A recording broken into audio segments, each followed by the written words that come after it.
Good morning. Please rise in body or spirit for our opening hymn in your teal hymnal number 1024, When the Spirit Says Do. We're going to do all 6 verses. Please feel free to move or dance around or whatever you feel moved to do.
Welcome.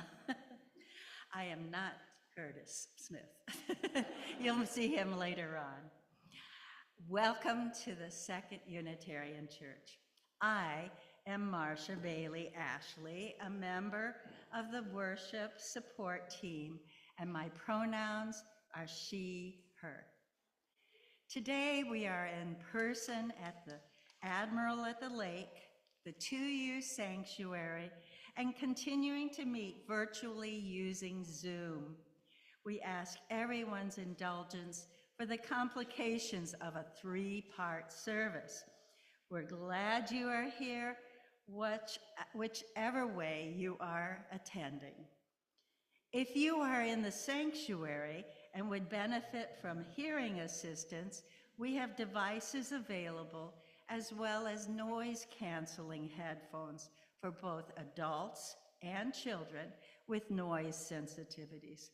Please see our tech in the back. We encourage people to wear masks during the service.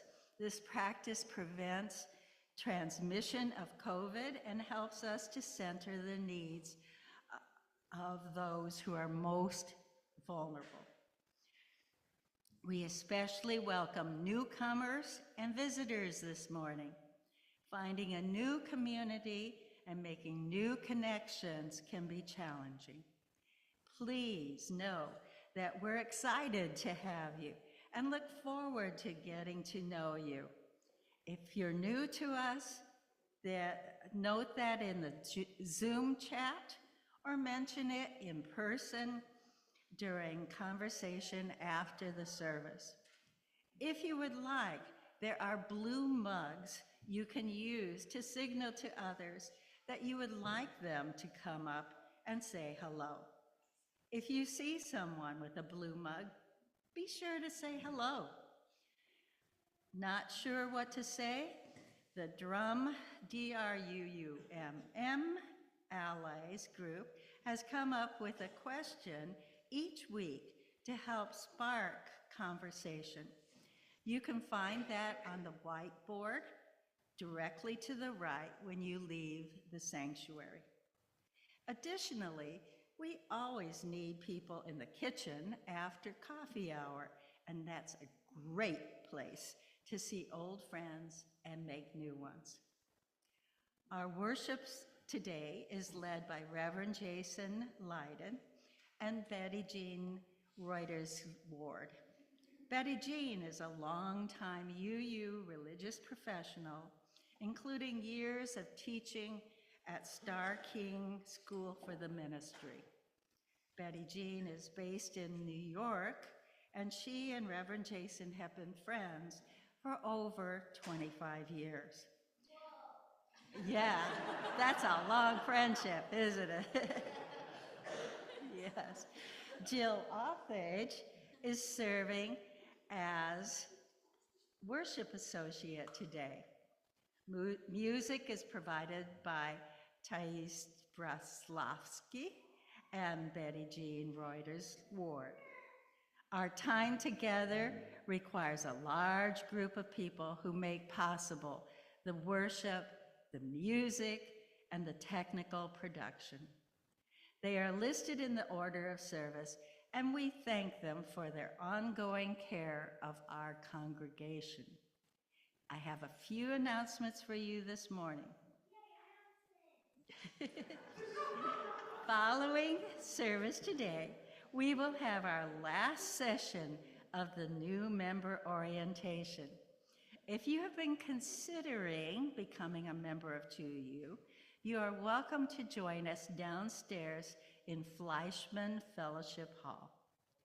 Also today, the Social Justice Ministry will host an info session about getting involved in the Chicago Community Jail Support effort that our congregation is engaged in.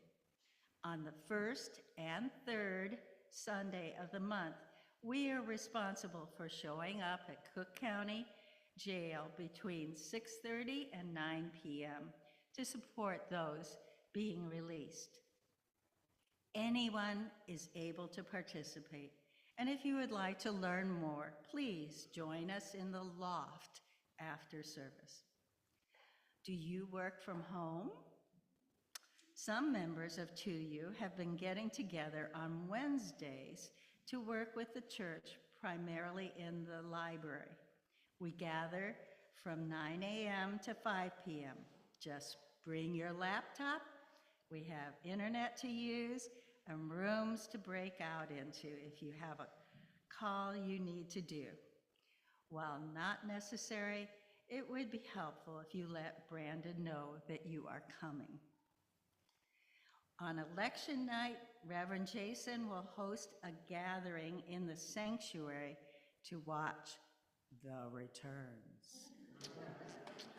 The sanctuary will be open at 7:30 p.m. and we will stay as long as we want to be together.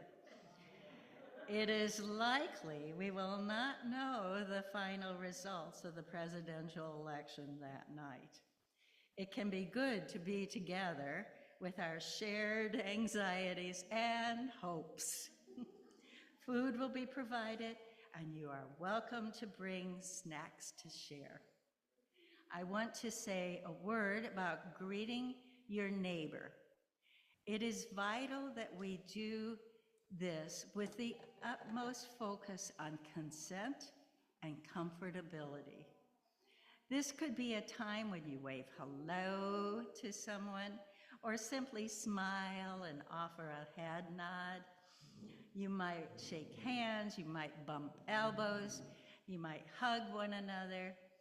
Whatever method of greeting you do, please ask the other person if they feel comfortable with that same level of contact.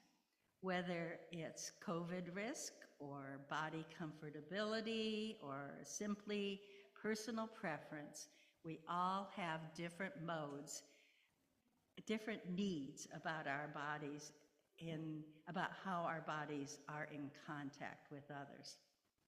Please be mindful. You can find additional announcements in your order of service. This is the time to take a moment and greet your neighbor.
Struggle and the power, Spirit, draw near. You can be seated.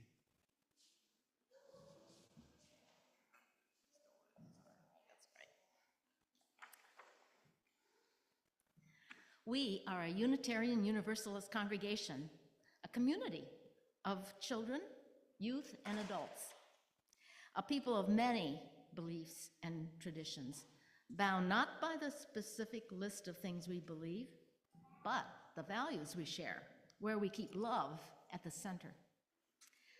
Whether you are joining us for the first time or for the 1000th time, you are welcome here.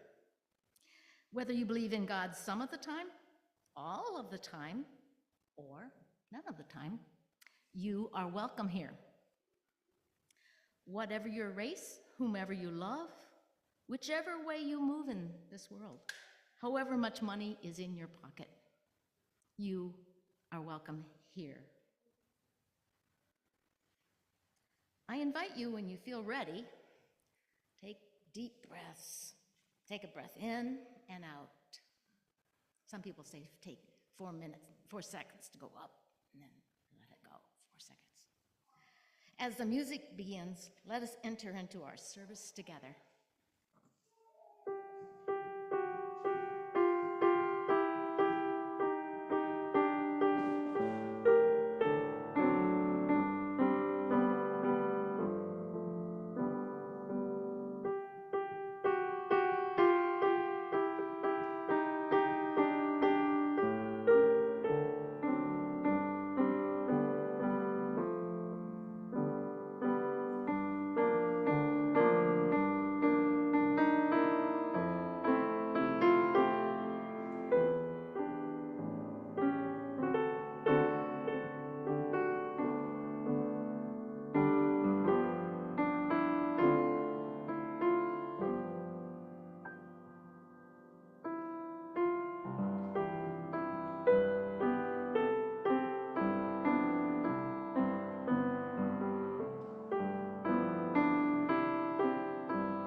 In just a moment, Charlie here in the sanctuary and Harris at the Admiral will light our chalices, the symbol of our faith. We light our chalices this morning with these words from Anne Stark. Laughter is a prayer that says, "Thank you, life, for life." As we begin our worship today, let us find space to laugh and experience joy with one another.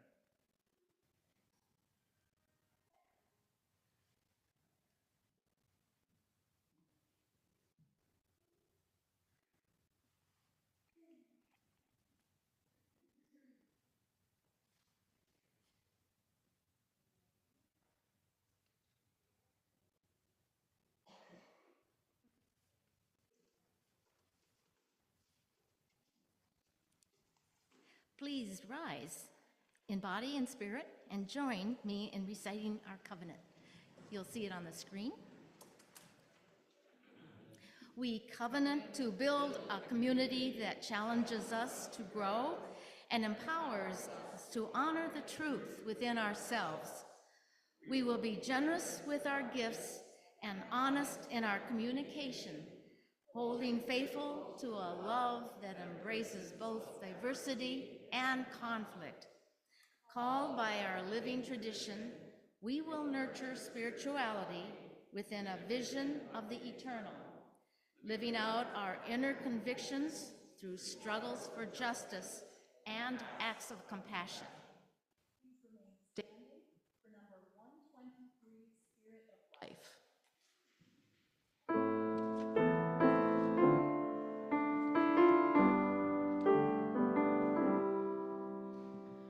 Spirit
This morning I want to take a moment to celebrate a new leader in our community, or someone taking on a new role in our community.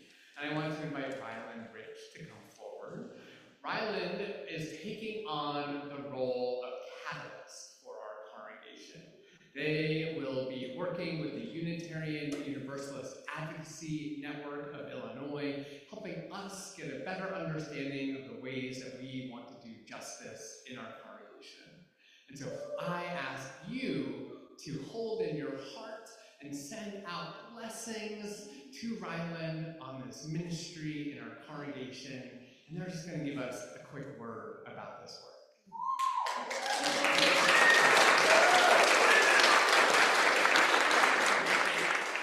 Thank you. Part of this work will be having conversations with folks in the congregation who have been involved in justice work through 2U, or who are looking to get involved, and then working with a group of you to synthesize that information and help us feel more cohesive in our work together, living out our values as a congregation. Thank you. Thanks, Ryland. Now I want to invite those who are young in age or young at heart to come join Betty-Jeanne and me on the chancel.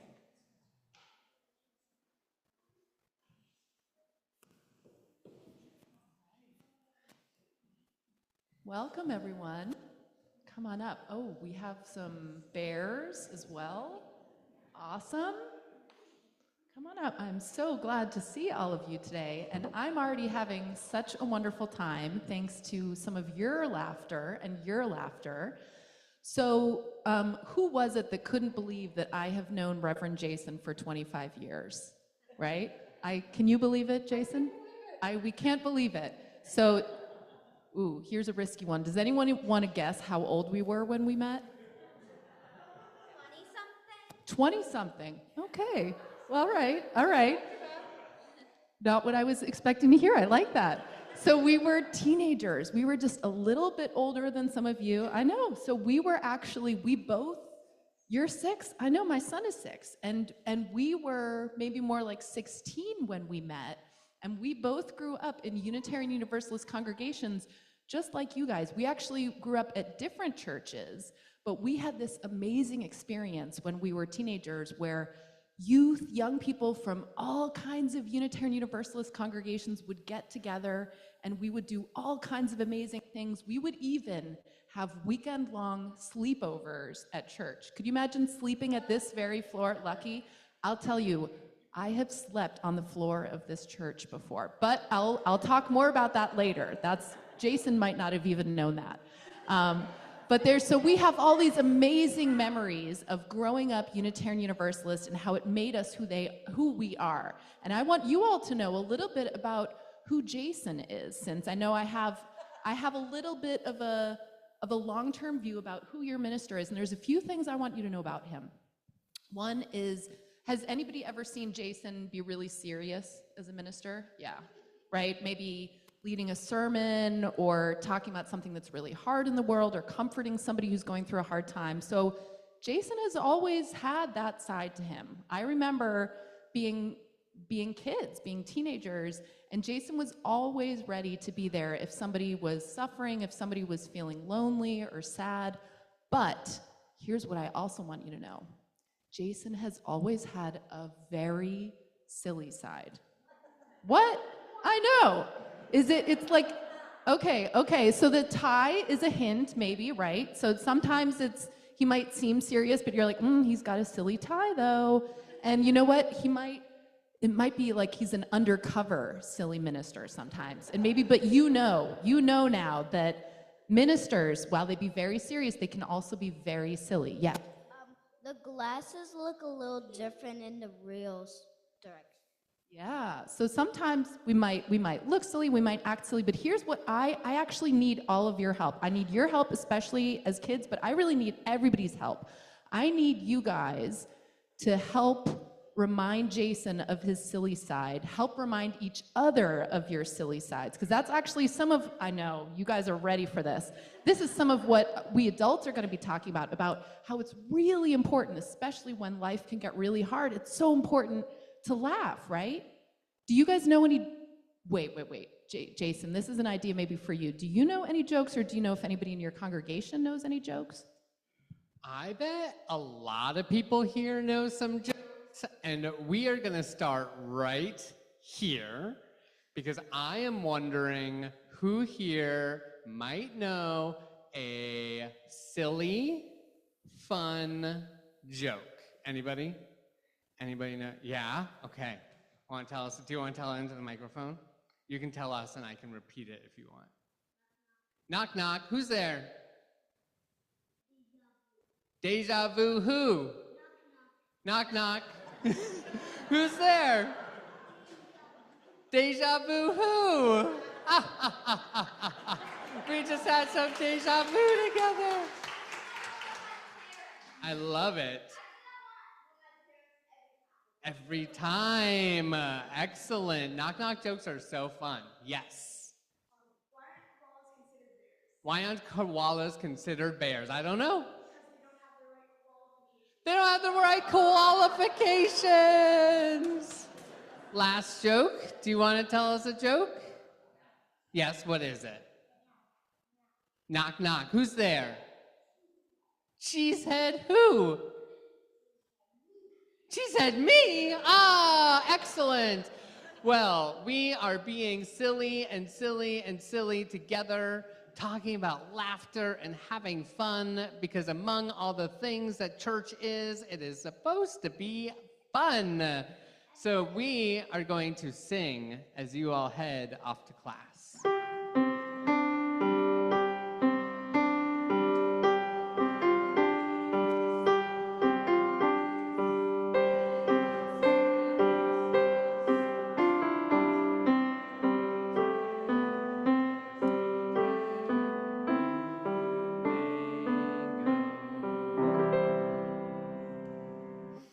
I know you're jealous you didn't get to tell jokes, so please plan to tell some with each other during coffee hour. So each year, we all make a commitment, a pledge to support the ministry of this, our church. In addition to this pledge that we make every year, we take a collection on Sunday mornings so that we can share it with those who are doing justice work well beyond our walls. And so we are taking this collection in a couple of different ways. One, you can use text to give, which you'll find a number on your screen when the music is playing. Or if you're in the sanctuary, you can put cash or checks in the baskets as they come around for collecting money through the plates. For the month of October, we have been giving our plate share to two efforts in our congregation, supporting two refugees who are part of our community that we are providing resources to ensure they can have the support they need to get on their feet and take care of themselves and navigate our city. We've heard quite a bit about these projects, and so on the last Sunday of each month, we have words, though, from a committee or ministry lead in our congregation so that we can hear about ways that we can get involved in their work. And so this morning, we have some words from the worship support team's leader, Curtis Smith.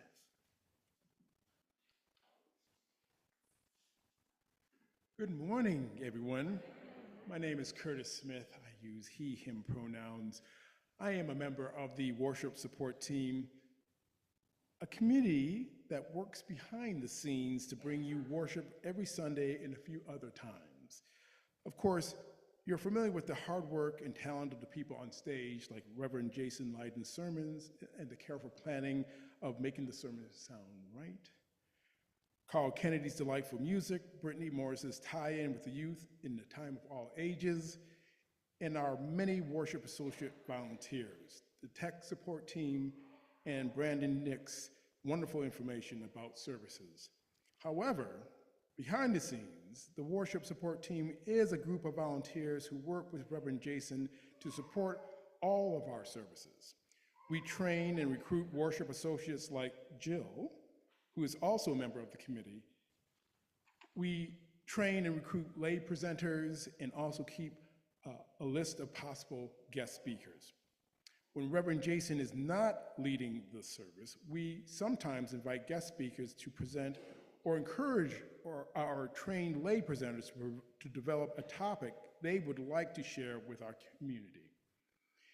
Each of those guest speakers has a worship coordinator from our committee to introduce to our church and facilitate connections with our 2U staff like Carl, Brittany, and Brandon. The worship coordinator for lay services not only facilitates those connections, but also gives presenters support in planning the presentation.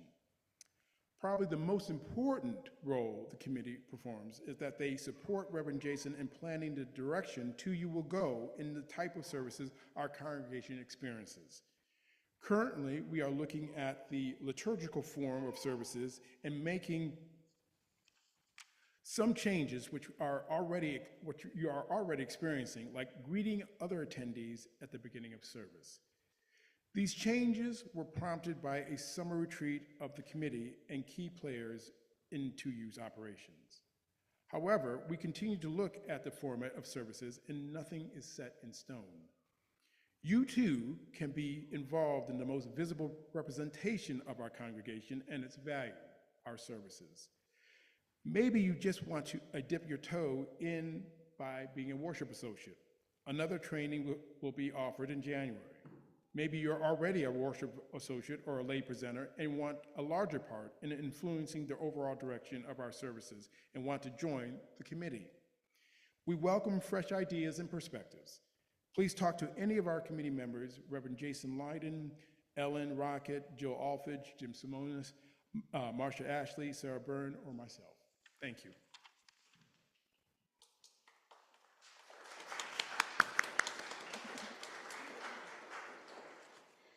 Now I invite you to join me in reading our offertory words. The words are printed in your order of service and are on the screen. This church is the community of ourselves. Its energy and resources are our energy and resources. Its wealth is what we share. As we contribute to the life of this community, we affirm it and enable its participation in the larger world around us. The offering will now be generously given and gratefully received.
Now I want to invite you into the spirit of prayer or meditation. Let's begin by breathing together.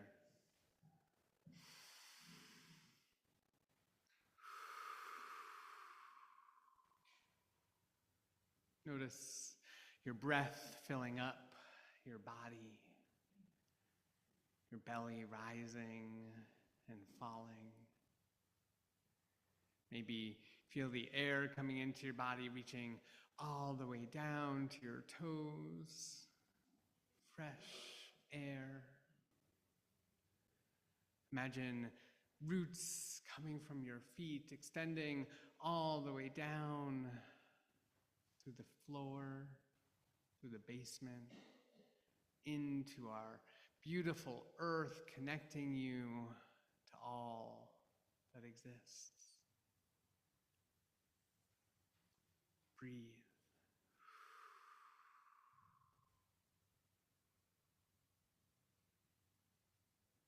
Let us turn towards gratitude. Thankful for the breath in our lungs, the beauty of our earth, and the strength of this, our beloved community. We hold in our hearts those who care for family in ill health, those who live with grief or chronic pain, those struggling with addiction or illness, seen and unseen.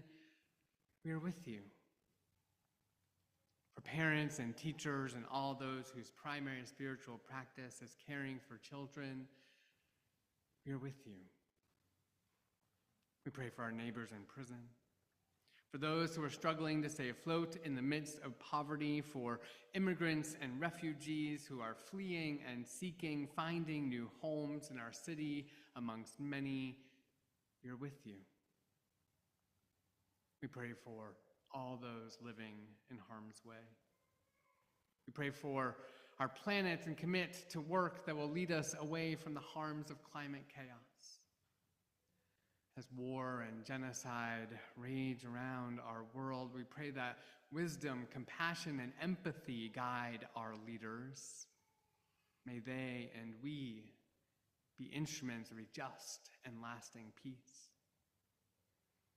Our lives are blessed by those encountering the final stages of life. We offer prayers of comfort and care, knowing this journey is far from easy. Into this, our shared silence across space, I invite you now to speak aloud the names of anyone you wish to lift up into the loving support of our community.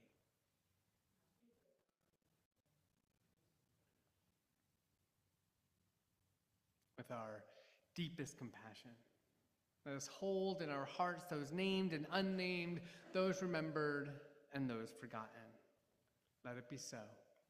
Amen and blessed be. During our ritual of lighting candles for joys and concerns, we want to continue to take care of one another. In the 2U sanctuary, you will be invited in just a moment to come forward and light a candle, and as you end your time of contemplation and candle lighting, we invite you to use the hand sanitizer. For those of us at the Admiral, I invite you to come forward, take a pebble from one bowl, hold it tightly in your hand, putting your energy into the stone, and then knowing your joys and sorrows to be shared by this community, let it go lightly into the other bowl. And for those of us on Zoom, please join by sharing your joys and concerns in our chat window.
We hold all of these, our shared joys, celebrations, concerns, and sorrows close to our hearts. Jill, would you share our first reading, please? Our reading this morning is written by Ronald Higgins and comes from the book, The Place of Laughter. A reawakening to the religious must include a special recognition of laughter. Laughter is a great redeemer, a kind of resolution in itself of the rival forces that tear at us.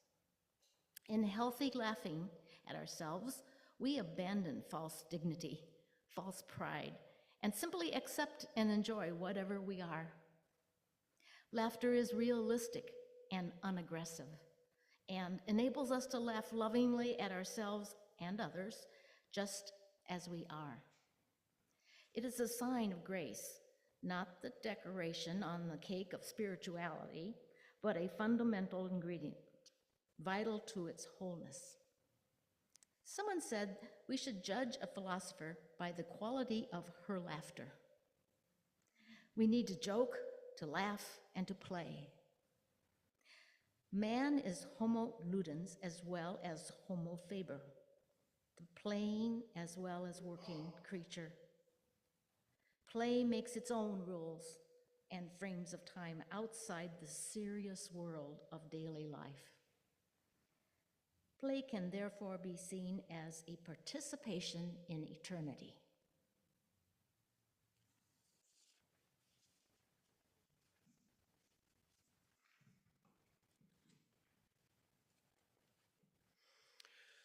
They say, whoever they are, that laughter is the best medicine.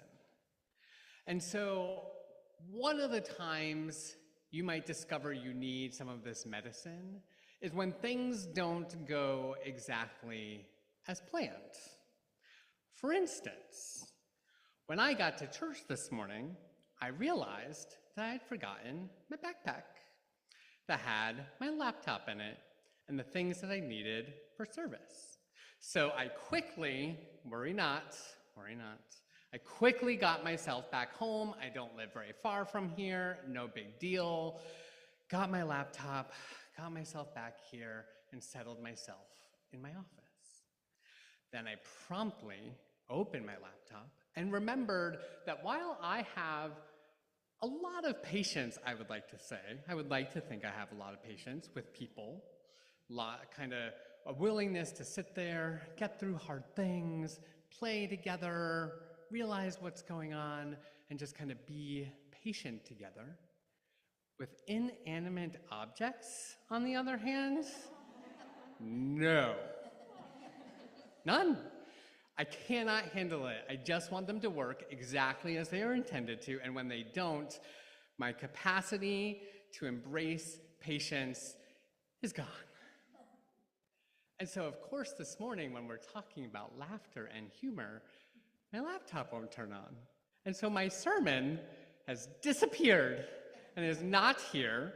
And so we are embracing a practice this morning that's very familiar in Chicago called improv. Fortunately, like many improv performers, I have a little idea of, oh, these were the things I was planning to talk about. I wrote them out, they were ready to go. Many of you know I am a manuscript preacher, not an extemporaneous preacher. I love and admire my colleagues who are extemporaneous preachers, and that's just not the way my brain works. But we're going to practice some brain working differently this morning. But what I think is helpful for me in this moment, and what I hope feels helpful for you all in many moments, is to imagine that there is a spiritual practice involved in humor. That we figure out our connection to the divine, however we understand it, God, Gaia, the universe, whoever.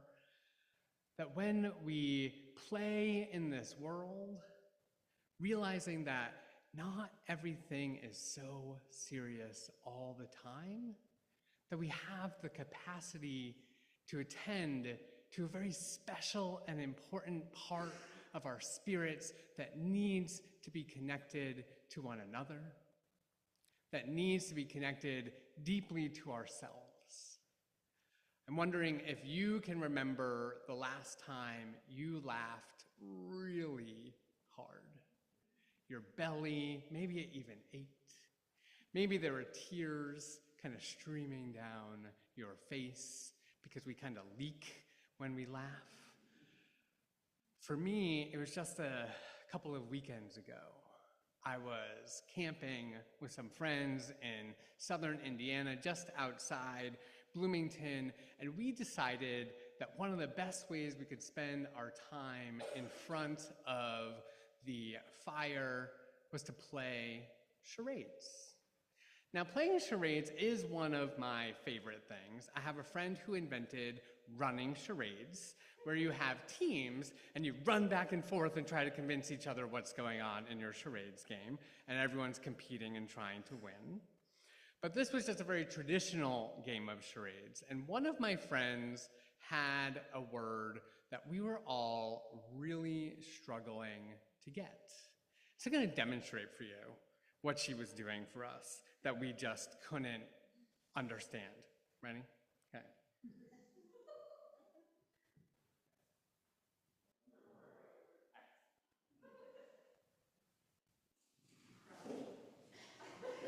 Sunrise, LA. She did this over and over and over again, as if, oh, we couldn't get it the first time, so let's just see the exact same thing again, and maybe that time we'll get it. Did anyone in your mind guess mushroom? Because I didn't, not once. I think it's relevant in some ways that this was my best friend in the whole world. Somebody who I can generally understand a lot of her ways of communicating. Another one she did was she pointed this way, and then this way, and I said, somewhere out there. Why? Not quite sure, but that was exactly what it was. And so when we are communicating with each other in lots of different ways, sometimes things are so funny, even we don't know what is going on. That the not knowing what's happening, that can be what's so silly. And I think that that really relates to our spiritual practice, in the sense that for so much of what we engage in this universe, so much of what we wonder about our spiritual practice, so much of what we wonder, like last week we talked about what happens after death, we don't know. We don't understand quite what we're seeing. It doesn't quite make sense, and that can be funny. And so our spiritual practice might be connecting to that humor. And so I feel like here in our church, we are trying at times to connect with laughter. And so laughter in worship, or during spiritual visits, or after a board meeting, or when working on a church project together, it can all be joy. I love your laughter. Reverend J. Uh-oh. Yes? I got a message from the director for you. Uh-oh. I'm getting in trouble.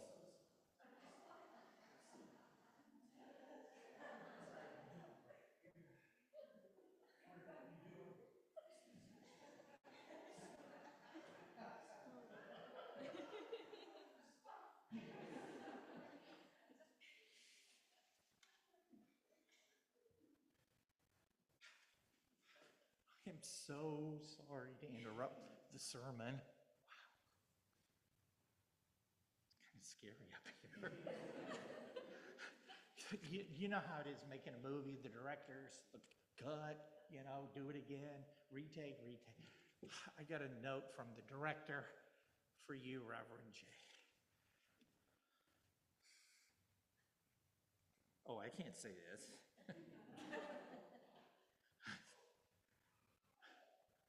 No, this is a church. I can't say this in church.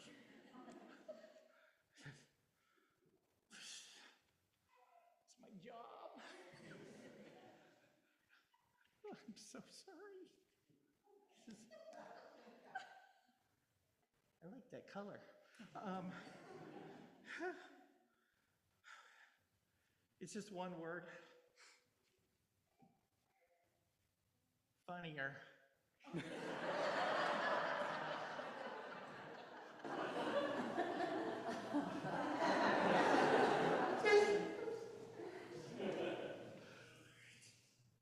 Oh, great.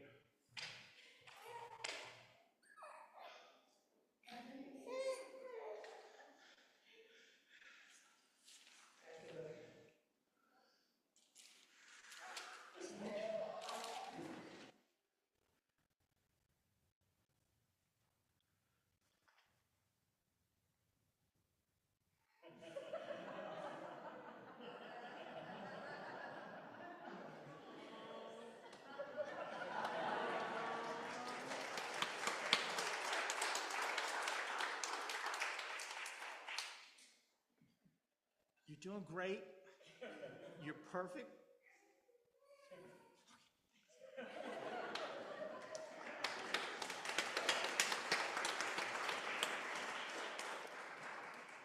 How appropriate for there to be clowns in religion. It just works really well.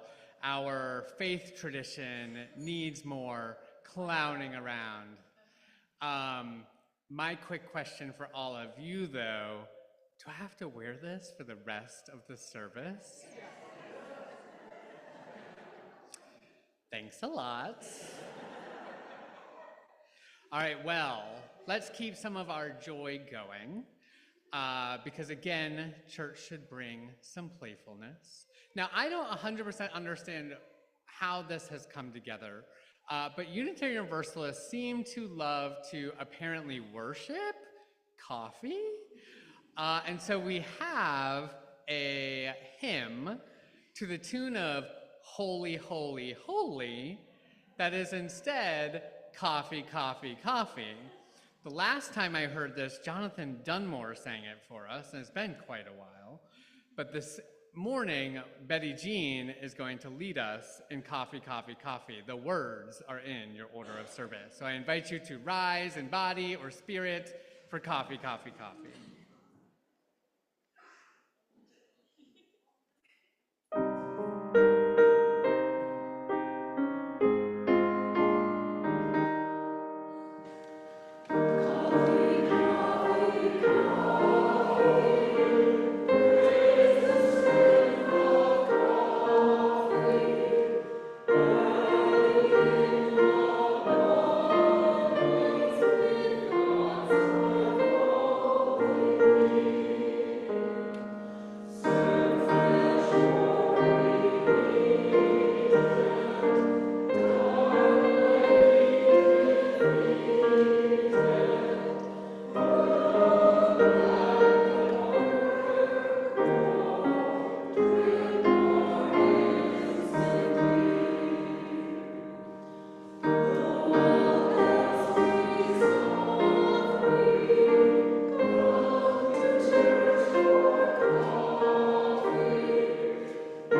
I've never felt so privileged to have a manuscript here. Can we just start by giving Jason some love for his extemporaneous preaching?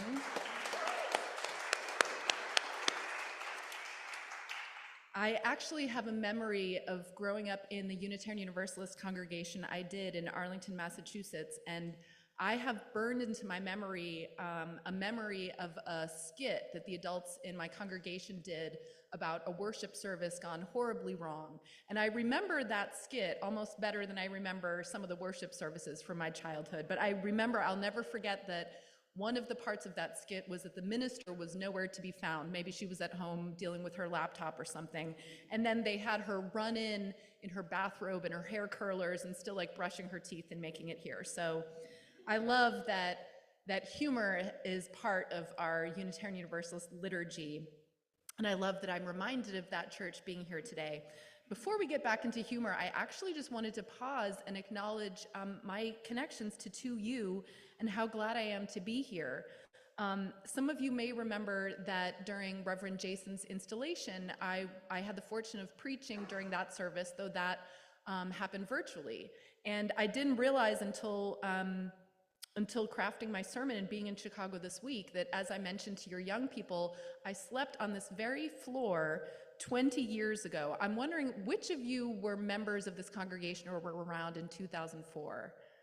I love it. So you may or may not have known what this community was actually doing, but you offered this beautiful physical space of yours to host youth from all over the United States and Canada who came together to strategize on putting our faith into action for social justice. You helped plant all kinds of seeds that are blooming in all kinds of ways in the world. So thank you for doing that.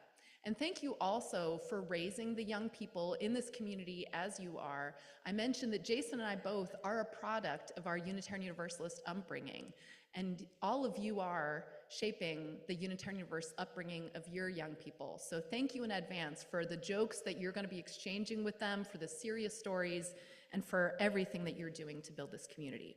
But now, back to our topic at hand. I heard that Jason might be interrupted by a clown with a feedback mid-sermon that he needed to be funnier. I was thinking at the time it would be funny if I then interrupted Jason to tell him that he wasn't taking the topic more seriously enough. But then the whole laptop thing happened. I said, you know what? I don't think I need to joke about that this morning. But I did really want to make the point that humor is very serious business. During one of Jason's and my conversations about today, I even went as far to say laughter can be a matter of life and death. So bear with me a moment while I explain that rather serious thought. So there are scientifically proven links that we found between laughter and health, all kinds of them. Laughter stimulates blood circulation. It helps deliver extra oxygen to our organs. Laughter literally rewires us. It changes our body chemistry. It produces neurotransmitters like serotonin and dopamine and endorphins, chemicals that produce feelings of relaxation and pleasure, chemicals that counter anxiety and stress and can even provide relief temporarily from physical pain. Laughter is an incredible built-in stress relief mechanisms, and that's vital because, as we know, stress can wreak havoc on our health. So let me say again, laughing can be a matter of life and death, a matter of not just thriving, but surviving. At its heaviest, humor can offer us emotional survival in the face of some of the hardest of what life might have to offer. Like I'm sure some of you can relate, it's been a rough year for my family and I, a year that I might not have made it through without humor and lightness and laughter in the times that I was lucky enough to find it. And I'll be honest, sometimes it was really difficult to find laughter this year. As we were talking about today's sermon topic, Jason asked me, as he asked all of you, to recall the last time that I had shared one of those glorious belly laughs with my young children, perhaps, and honestly, I had trouble thinking of an example. But in the midst of my very tumultuous year, I had the great fortune of taking a trip on my own, a mom's weekend off, if you will, though I opted to spend it very much on doing a volunteer commitment for my weekend off. And not just any volunteering commitment, it was the most incredible experience that I have had volunteering. I worked for 3 days at a pop culture convention. Have any of you ever been to a pop culture convention like Comic-Con? There's all kinds of them that relate to comic books, to film, to music, to television. And this one was specifically a gathering of fans and cast and crew of my very favorite comedy, The Office, which my loved ones will tell you is basically, obsession might be a gentle diplomatic word. Certainly I feel like speaking in show references is a language that I've become fluent in, though I'm always trying to find people who understand what it is I'm talking about. And so I had this incredible experience of meeting hundreds of other people who spoke the same comedic love language that I did. I found myself making these very unusually deep connections with strangers from all over the world through laughter and through already having the same references of what we found funny. It was so bizarre. And the more I heard their stories, the more I appreciated that this same kind of humor in this particular case had uplifted them, had comforted them, like me, through some of life's most difficult chapters. It was volunteering at this convention devoted to a sitcom that I had what felt like countless unexpected ministry moments. I helped hold space for what I would almost call pastoral conversations between fans and the cast and crew that they met. Time after time, a fan would pour their heart out about how this show's humor helped them through so many circumstances. I listened to stories about addiction, divorce, mental illness, loss of loved ones, cancer, pandemic, lockdown, the list goes on and on. How this comedy, this particular brand of laughter, brought people not just that laughter, but sometimes tears that they might or might not have been realizing needed release. I witnessed Kate Flannery, one of the actors in the show, handle each of these very tender, vulnerable, sometimes surprisingly serious conversations with sensitivity and grace. It was a very serious side to her as a comedian. Kate later commented to me on what a precious and important responsibility it was as a comedian, not only to make people laugh, but to bear witness to how that comedy comforted them through great suffering. And over the course of my day with her, working in her booth, the concept of sanctuary, a place of refuge and safety, came to mind. This convention center filled with inflatable set pieces and pretzel eating contests and costume parades and infectious laughter, it had become a physical manifestation of the sanctuary, the refuge that we can find in laughter. I'm reminded of another favorite medium of mine, a podcast called The Hilarious World of Depression. It features comedians and other creatives reflecting on struggles with mental illness and how humor relates. Many of those reflections apply not only to mental illness, but to other forms of suffering, I would say. Consider this quote by its creator, John Moe, who in this case was referring largely to stand-up comedy. He says, comedians can put words to an experience like depression, and when that connection happens, with the economy and the intelligence of words that a good comedian has, then suddenly the audience member is not alone. They're part of a club with this funny person and these other people laughing, and suddenly there's safety in numbers. The laugh that then follows from that audience member is a laugh of relief. The exhalation of breath that forms a laugh is almost a form of relieved sigh. So, as you've heard mentioned, Reverend Jason and I have been friends for the majority of our lives. And I'm grateful that in the memories of all those years, there's interwoven so many threads of silliness, so many echoes of belly laughter, and certainly using humor to cope with crisis.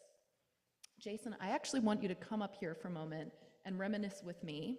You can grab that mic if you'd like. I'm curious, do the words murder, mystery, surprise still mean anything to you? Murder mystery surprise. Oh, yes. Okay. So let's paint a picture. So we're in Southern California. It's 20 years ago, shortly before my sleepover at your church here.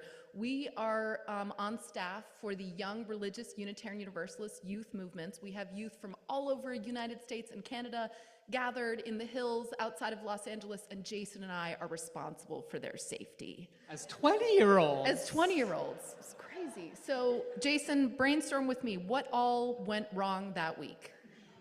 The first thing, so one of the young people fell and immediately had to be taken from the mountains that we were on to the hospital. Not our only hospital visit that week. No. Right? So we had multiple trips to the emergency room. We were keeping youth safe, and oh my gosh, there were forest fires. There were forest fires. We were like putting out, okay, one metaphorical fire after another, but I specifically remember a staff meeting, and it was like we'd gone through every single crisis, and then I think, Jason, you got you got pulled aside by one of the staff of the camp who like whispered to you or whispered to our boss, Jesse, and then we had to get together, and that night we were supposed to have this murder mystery that we'd planned forever, and instead it was called the super secret activity, but instead our super secret activity was about to turn into Run for Your Lives if the wind was going to shift. So literally, I mean, we were trying to keep it together all week. So what do you remember about the moment of truth, of when we were going to decide, are we going to go ahead with this silly plan, or are we going to ditch it? Things I remember the most is that we were going to dress up. And we encouraged all the other youth at this space to dress up, and to dress up silly, and to remember that we were in a worshipful space, so maybe silly could be anything related to the divine, anything related to community, but for me, it was related to Saturday Night Live. I don't know if any of you remember the ambiguously gay duo from Saturday Night Live. Many do. Excellent. It was formative for me. And so I decided that with some fabulous outfits that I could put together, that I would be the obviously queer single and take on my persona, where I was madly in love with the person who was killed. That's what I remember the most. It was very dramatic. But again, we were at this moment, we had this big decision to make. And I actually remember, Jason, you and I think we had been dealing with so much crisis, with so many serious things, that we said, you know what, we really shouldn't do this. We had people that had been planning this murder mystery for a while, but we said, you know what, like the task that we need to do, and we weren't ministers, but we were doing ministry, and the task that we thought we needed to do was to put this silly plan aside to deal with the crises at hand. And I don't know if you remember, but our boss, Jesse, he really went to bat, and he said to all of us, I think this is one of the most important things you're going to do all week, is whatever happens in these next couple hours, and this community needs to laugh so much right now, and this is what leadership and ministry means right now, is laughter and silliness. Do you remember the murder mystery itself? What do you remember about that night? I'm gonna have to rely on you for more of this memory, but I do want to highlight just something that you said. Yeah. Our boss, Jesse Jaeger, was somebody who had an understanding of what community needed. And to understand here, for us, the times and ways that we need to express and experience laughter. Last week, we just had some hard conversations about death and dying. And that's not all that church is about. It's also important that we take time to wear clown noses, to have interruptions in church, to interrupt the way that church is often seen. And that's what Jesse was trying to do for us, that we were having struggles, we were having challenges, and we needed to rely on laughter to get us through. Jason, when we were coming up with our sermon, I'm going to put you on the spot here, but there's a quote that I wanted to bring back for you because I knew it meant something to both of us.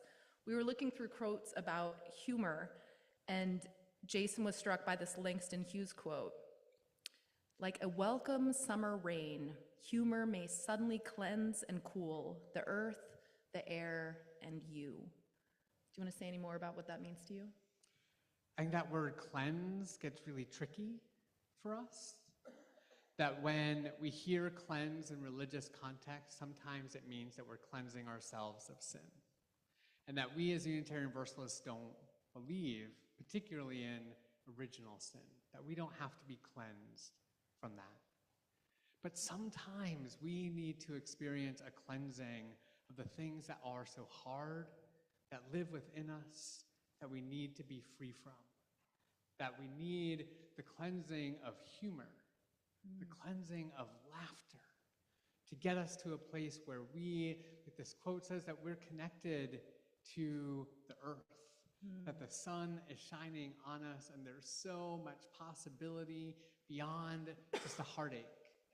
We say every Sunday that we're lighting candles of both concern and joy.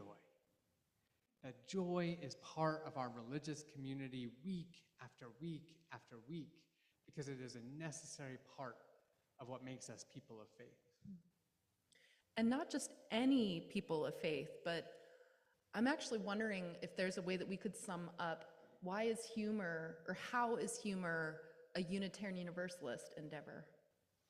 I think one of the things we talked about is that as a religiously pluralistic community, we understand that we all have different entry points into our faith, and the same is true for humor. The Office, not for me. Not for me. I've tried. He has tried. Betty-Jeanne, though, it is perfect for Betty-Jeanne. And so that is a beauty, that we don't need to yuck each other's yums, that we get to affirm and celebrate that we find humor in different places. That is a Unitarian Universalist value. That is part of our theology, to understand that what you experience as the divine might be different from what I experience as the divine. And what you find funny might not be so funny for me. But we get to know that each other are experiencing humor, hopefully in transformative and healing ways. And I feel like when you're talking about the pluralism of our different paths to truth, and there's a collective truth that we have about who we are, what is life, what is the universe, and there's this collective truth about what is funny. I feel like another thing that being Unitarian Universalist makes me think of is, I'm always thinking about community and how much community is what we are here for, and mutual aid, to give what we can, to take what we need, to practice this sort of inhalation and exhalation of life together. And with humor, I think there's a mutual aid role for that too, because sometimes we desperately need laughter and we cannot generate it ourselves. Sometimes we need each other in our most difficult moments, and sometimes we need lightness in those most difficult moments. So we need all components of our community working together to get us through this thing called life. Anything else that you would say, Jason, about, well, tell me this, why this service?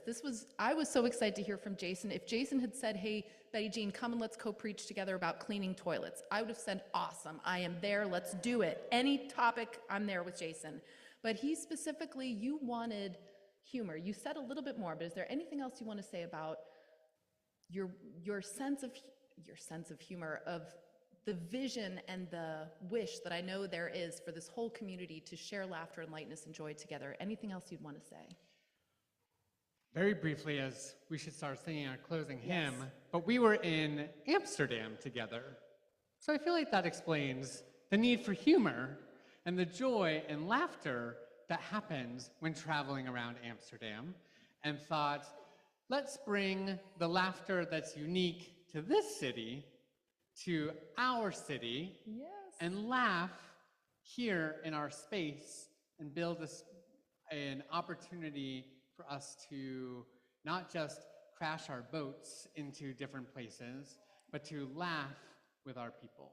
I feel like there's some context needed here. So Jason and I, we went on vacation to Amsterdam together, and we found we were in this beautiful town that was called the Venice of the Netherlands, that was all by canals. That's the only way you could transport through. And I don't know why this young Dutch child trusted us with a boat, but approached us and said, would you like to borrow a boat? And okay, I don't know how to operate this kind of boat, do you? But when in Rome, when in Amsterdam, when in the Venice of the Netherlands, we had a whole audience. We were having this wonderful day together, but we had this whole audience for the great comedy of the American tourists that didn't know how to turn the boat around. So yes, finding laughter everywhere and bringing laughter to all these places. Which brings us to our closing hymn. Because indeed, laughter is a dance that we do. And so I want to invite you all to take part in this dance and to rise in body or spirit and join us in our closing hymn. Who wants to help me with the hymn number? Hymn number 311, Let It Be a Dance.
I invite you to rest your hands upon your heart, or clasp hands with those you are sharing your life with, and hear again the last verse of our closing